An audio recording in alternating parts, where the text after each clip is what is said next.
And now let's go ahead and add the hair detail to the mice. So the beauty with the circle blend brush is that you can create hair texture very easily. So I'm going to grab this dark brown color for the darker shadowy areas of the hair, and I'm just going to very lightly press small brush strokes onto the surface, and it's going to create hair-like texture. So I'm going to do that.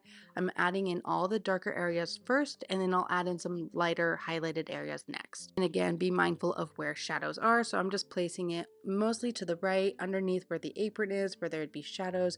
And then again, like I said, we'll go in and add in lighter details here in just a minute. And feel free to play around with the brush size. The larger the brush, the less you have to do detail, but I like a little bit smaller when I'm working on hair detail because it looks a little bit more like hair to me. Now we're going to use this light grayish orange color for highlights, and again, being mindful of where the light is coming from.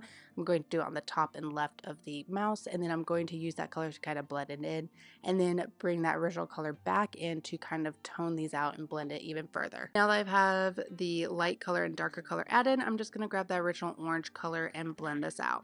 And you'll notice that my brush strokes, I'm going up and down in that same direction that the hair is. I'm not just going in one direction, I'm just kind of taking it back and forth because it blends it better.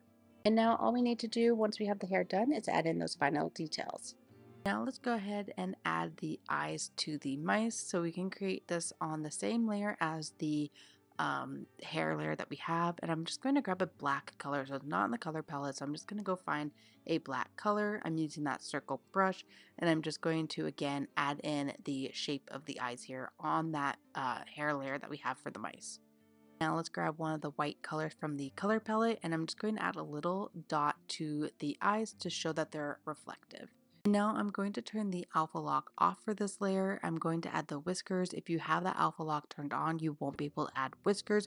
You will on the areas that we have colored, but if you wanted to go outside those areas, it wouldn't show up like it does here. So I'm just going to turn that alpha lock layer off and add the whiskers to all of the mice here. And there we have our cozy little mice baking session.